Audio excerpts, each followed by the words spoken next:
시청자 여러분 안녕하십니까. 주식상담 전화, 주상전화 어김없이 돌아왔습니다. 한 주의 마지막 금요일이었는데요. 오늘장 역시나 파란불을 켰습니다. 간밤 미국 증시가 급락한 영향을 받은 것 같은데 코스피가 1%가 넘게 밀리면서 2,700선이 또다시 무너졌습니다. 그러니까요. 오늘 삼성전자를 필두로 반도체 종목도 일제히 하락하는 모습 보여줬는데요. 삼성전자의 HBM이 엔비디아의 테스트를 통과하지 못했다라는 그런 로이터 통신의 보도로 인해서 오늘 반도체 소부장 기업들 일제히 하락하는 하루였습니다. 반도체 종목 가지고 계신다 하시는 분들 저희한테 지금 바로 연락 주시면 됩니다. 네, 전화번호 02-2000-4919번이고요. 문자 메시지 샵 2034, 유튜브 채팅창도 활짝 열려 있으니까요. 여러분들 계속해서 많은 참여 부탁드리도록 하겠습니다. 네, 오늘도 저희가 다음 주 시장을 대비하기 위해서 두 분과 함께 전략 한번 만들어 보도록 하겠습니다. 오늘 금요일은 이 두 분과 함께 하도록 할게요. 이주호 본부장 그리고 이창원 BB 모셨습니다. 안녕하십니까? 네, 두 분과 함께 일단 내일 다음 주 시장 전망을 한번 해보도록 하겠습니다.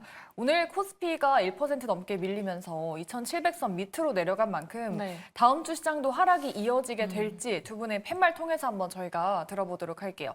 다음 주 상승일까요? 하락일까요? 팻말 바로 들어주시죠. 두 분 다 부정이시네요. 네, 의외네요. 일각에서는 그러니까요. 뭐 오늘 한국 시장 세일하고 있다 이런 의견들도 많긴 했는데 그러면 이주호 본부장님께 먼저 여쭤보도록 할게요. 다음 주 추가적인 하락도 예상하는 건가요? 네, 일단은 오늘 그 나왔던 소식이 좀 불확실성이 커졌다 좀 이런 측면으로 좀 해석을 해보면 삼성전자는 일단 테스트 중이다라고 얘기를 했는데 로이터 통신에서는 이제 통과하지 못했다. 이 부분이 이제 불확실성이 커졌다 이렇게 좀 해석해 볼 수 있다라고 저는 생각을 합니다. 왜냐면 어제 미국 증시 같은 경우도 엔비디아는 잘 갔지만 엔비디아가 잘 갔던 이유 중에 하나가 이제 명확한 실적 모멘텀과 더불어서 AI 데이터 센터에 대한 그런 수익에 대한 증가 이러한 부분들이 지금 엔비디아 쪽으로만 집중이 된 거지 대부분의 반도체 종목군들은 지금 하락이 나왔기 때문에 어제 PMI 지표랑 이런 경제 지표들의 영향이 좀 컸거든요. 그러니까 그러한 부분들이 지금 금리 인하 가능성을 다시금 후퇴시키면서 이제 오늘 충격을 받았고, 근데 삼성전자가 오늘 이렇게 빠진 이유는 개별적인 이슈이긴 하지만 코스피의 시총 20% 정도를 차지하고 있는 삼성전자이기 때문에 그거에 대한 이제 국내 증시 영향을 받았다 이렇게 볼 수 있겠고요. 이 부분이 이제 다음 주에도 계속적으로 이어질 것이다라고 저는 생각을 하고 있고, 명확하게 지금 삼성전자에서 아니다, 우리는 테스트 중이다라고 발표는 했지만 이거에 대한 투자자들의 투심 자체는 오늘 그냥 반도체 주들을 매도해버리는 그런 결과가 나왔기 때문에 이러한 흐름이 다음 주에도 이어질 수 있다라고 보고 있고요. 역시나 다음 주에도 경제 지표들 발표가 많이 있습니다. GDP 성장률부터 시작해서 PC 가격 지수 발표까지 있는데 이러한 부분들이 금리 인하에 대한 부분들을 다시금 또 기대를 후퇴시킨다고 한다면 추가적으로 하락이 나올 수도 있다라는 점을 좀 인지하셨으면 좋겠고, 가장 중요한 것은 이게 불확실성이 커질 때 투자자들의 심리는 더욱더 좀 안 좋아지는 그런 상황이 연출되기도 하기 때문에 이러한 측면에서 봤을 때 물론 반등이 나올 수도 있겠지만 다음 주에도 추가 하락이 나올 가능성이 더 높다, 저는 이렇게 생각하고 있습니다. 오늘의 약간의 그 소음이 좀 다음 주까지는 좀 이어질 것이다라는 의견을 주셨습니다. 근데 PB님도 부정을 들어주셨거든요. 좀 비슷한 의견이실까요? 네, 비슷한데 저는 하락폭 자체가 크지는 않을 것 같고요. 다만 오늘 종가보다는 약간 하회하는 수준에서 마무리되지 않을까 그리 보입니다. 기저에는 지금 시장에서 차지하는 비중이 높은 섹터 한번 보시게 되면 반도체, 2차 전지, 거기에 자동차, 또 넓게 보면은 밸류까지 있는데요. 이게 지금 전반적으로 크게 움직임이 없는 거죠. 최근 들어서 이번 주에 시장을 움직였던 섹터는 보게 되면은 뭐 화장품, 또 미용 의료기기, 그리고 오늘 같은 경우에는 전선 이 정도입니다. 올라가는 섹터가 뚜렷하게 있긴 있는데 그 섹터 전체가 시가총액에서 차지하는 비중이 크지 않다 보니 강하게 치고 올라간다 하더라도 시장까지 견인하기에는 꽤나 힘든 것 같습니다. 결국 핵심은 반도체가 될 것 같고요. 기타 반도체가 소폭 움츠려든 가운데 뭐 자동차라든지 2차 전지 쪽 이쪽이 얼마만큼 올라오는지가 중요하지 않을까 그리 보입니다. 마지막으로 반도체는 여러 번 이야기를 드리고 있지만 주가의 저점은 우리가 아무도 모르는 겁니다.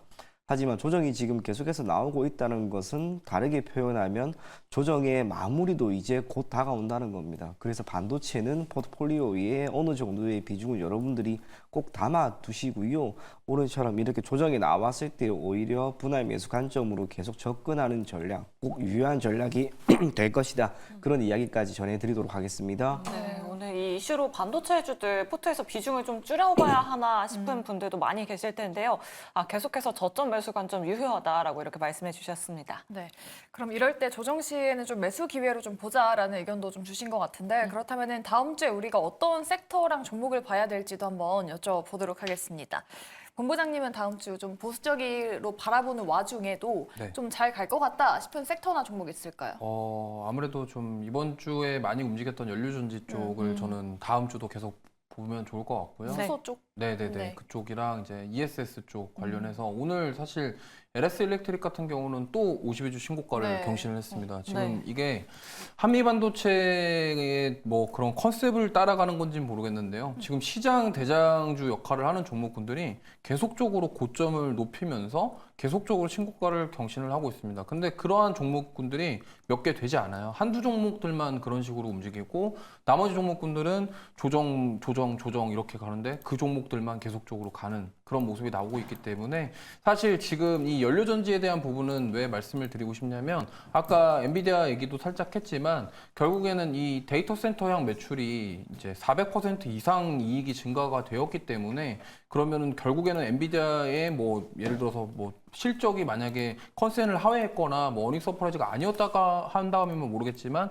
어쨌든 숫자로 증명을 해줬다라는 점. 그렇다 한다면 지금 엔비디아 데이터 센터향 매출의 대부분이 지금 구글이라던가 마이크로소프트라던가 미국 빅테크 기업들이 고객이기 때문에 그러면 지금 미국 빅테크 기업들이 데이터 센터를 준비하고 있다라는 겁니다. 그렇다 한다면 이거와 관련해서 계속적으로 관련 섹터에서 움직임이 나올 건데 지금 뭐 전력기기라던가 전선 관련주들은 지금 많이 오른 상태고 사실 뭐 전력기기 관련주들이 계속 움직이는 건 맞습니다만 지금 그거에 대한 대안으로 데이터 센터용 연료전지 이러한 부분들이 주목을 받고 있고요. 특히나 이제 현대차의 수소 밸류체인 확장에 대한 이슈가 더해지면서 지금 수소 관련주들이 이번 주에 움직였고 그렇다고 한다면 지금 ESS 그다음에 여기서 더 나가서 태양광이랑 이런 원전까지도 지금 움직이고 있고 신재생 에너지가 결국에는 데이터 센터의 전력이 부족한 것에 채워주는 역할을 할 것이다. 이러한 부분들이 지금 시장에 반영이 되고 있기 때문에 이번 주에 움직였던 것처럼 다음 주에도 이러한 데이터 센터부터 파생된 그런 섹터들의 움직임이 나올 것이다. 저는 이렇게 생각을 하고 있고 그중에서도 이제 연료전지 쪽 한번 보시면 좋을 것 같다라는 생각입니다. 네, 연료전지 저희 앞에서 지금 화면으로 SFC 관련주들 계속해서 많이 떠 있었는데요. 뭐 한선 엔지니어링도 있고 요즘에 핫한 기업들이 정말 많잖아요. 네. 어떤 기업 중점적으로 보고 계세요?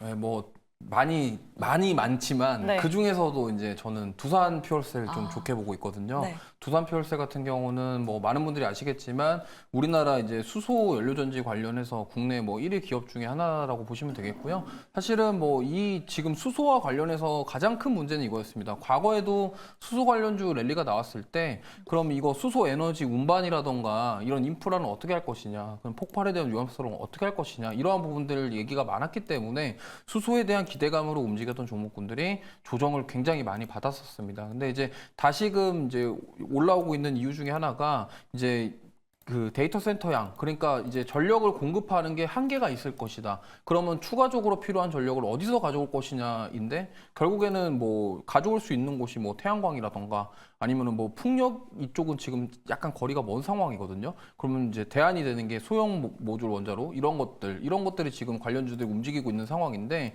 결국엔 두산폴세 같은 경우도 이제 이러한 친환경 신재생 관련해서 탄소 중립 가는 과정 속에서 있고 그리고 수소 연료전지에 대한 부분들이 하반기에 이제 실제적으로 이 부분에 대해서 양산을 계획하고 있다고 합니다. 그러다 보니까 이게 제품이 출시가 되는 기대감도 있고 그리고 또 하나 중요한 것은 이제 두산 에너빌 모빌리티가 이제 7월 달에 체코 원전 수주에 대한 결정이 아직은 안 났지만 가능성이 있다. 그러면은 원전이라던가 이런 신재생 쪽에 지금 움직임이 나오는 상황 속에서 두산퓨얼셀 같은 경우도 수소 연료전지 하반기에 출시 그리고 그런 부분들이 양산에 대한 부분들까지도 기대감이 반영될 수가 있다라고 생각을 하고 있기 때문에 이 부분이 지금 오늘 이번 주에 사실 한번 움직인 다음에 이 거래일 동안 좀 쉬었거든요. 쉬었기 때문에 한번 추가적으로 상승 탄력이 나올 수 있지 않을까. 왜냐하면 그동안 조정을 많이 받았고 사실 이 주가가 정말 조정을 많이 받았기 때문에 지금 뭐 많이 올라왔다고 생각하실 수 있겠지만 그동안 빠진 거에 비하면 사실 이거는 이제 올라온 것도 아니다라고 판단할 수도 있을 정도거든요. 그렇기 때문에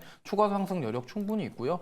그다음에 데이터 센터 관련해서 전력기기들 움직였고 그 다음에 후속주자로 지금 연료전지, 그다음에 ESS 이런 종목군들이 움직이기 때문에 그 중에서도 지금 저는 두산그룹주들을 굉장히 좋게 보고 있고 기관 투자자들이 최근에 두산그룹 전반적으로 다 많이 매수를 해주고 있다고 합니다. 뭐 그게 이유가 분명히 있겠지만 여러 가지로 호재성 이슈들이 지금 두산그룹에 많이 있기 때문에 앞으로 두산그룹주들 좀 관심 가지셨으면 좋겠고요. 특히 연료전지 쪽에서는 두산퓨얼셀 저는 좋게 보고 있습니다.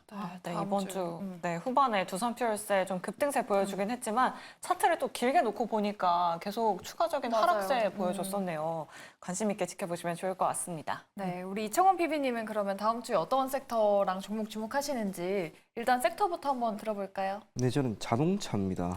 이유가 지금 순환매 장세가 꾸준히 이렇게 나오고 있는데 이번 주 이 거래일 전이었습니다. 현대와 기아가 지금 갑작스럽게 움직임이 나왔습니다. 그중에 현대 같은 경우에는 종가 기준으로 거의 10% 정도나 올라가는 모습이 나왔고요. 기조에 있는 것은 중국의 미국산 자동차에 대한 보복 관세였습니다. 다만 이러한 이슈를 배제한다 하더라도 지금 업황이 괜찮은 거죠. 우리나라 같은 경우에는 자동차의 경우 결국에는 완성차가 핵심이 되고요. 그 아래에 있는 종합부품사 그리고 마지막으로 1차 벤더사 추가적으로 하나가 더 있다 하면 역시나 타이어인데 이 중에 영업이익률이나 실적의 개선세가 가장 뚜렷하게 나오는 건 역시 완성차입니다. 현대와 기아의 실적, 특히 현대차 같은 경우에는 올해 영업이익에 대한 전망이 15조를 넘어갈 것으로 보인다라고 하는 점에서 실적만큼은 크게 흔들림이 없을 것이다라고 보여집니다. 기아도 사실상 큰 차이가 지금 없는 그런 상황입니다. 두 회사가 지금 믹스를 계속해서 개선하고 있는 가운데 이제는 우리나라가 아니라 유럽과 북미향 매출을 크게 이끌어내고 있습니다. 높아진 브랜드 가치와 기술력, 그것이 결국에는 호응을 얻고 있는 그러한 관점으로 바라보시면 좋을 것 같고요. 또 하나는 이제 순환매인데요. 앞서 이런 배경을 배제한다 하더라도 자동차가 단순하게 밸류업 프로그램이라고 하는 이 이슈에 따라 오르기보다는 이러한 순환매 장세 속에서 실적이 나오는 기업들은 너나 할 것 없이 한 번씩은 수혜를 얻고 있습니다. 이번 주는 화장품이 분명히 좋았습니다. 그리고 지난주 정도에는 미용, 의료기기, 그리고 그 이전에는 전선, 자동차는 의외로 못 가다가 이번 주에 드디어 고개를 들기 시작을 했는데 현대차 같은 경우에는 240일 기준 신고가를 우선은 경신했습니다. 기아는 아직 못한 상황이고요. 이게 의미하는 건 주가는 1차적으로 현대차가 더 긍정적인 요인에 민감하게 움직인다라고 생각을 하는 점에서 현대차가 결국에는 다음 주 시장의 순환매 속에서 한 번 더 관심을 받지 않을까 그리 생각이 됩니다. 그래서 현대차를 여러분들이 조금은 더 가지고 가거나 눈여겨볼 것을 권해드리겠습니다. 네, 두 분 다 다음 주 시장은 조금 보수적으로 보긴 하시지만 그 안에서도 수소 연료전지 그리고 자동차 섹터를 보자라고 꼽아주셨습니다. 이렇게 다음 주 시장 대비해봤고요. 저희 본격적으로 여러분들을 위한 종목 상담 출발해보도록 하겠습니다. 저희 접수 받고 있고요. 전화, 문자, 그리고 유튜브 열려 있습니다. 전화번호는 02-2000-4919번이고요. 문자번호는 샵 2034입니다. 저희가 또 친절하게 상담 도와드리고 있으니까요. 많은 연락 부탁드리도록 할게요. 네, 그럼 종목 상담 한번 시작해보도록 할게요.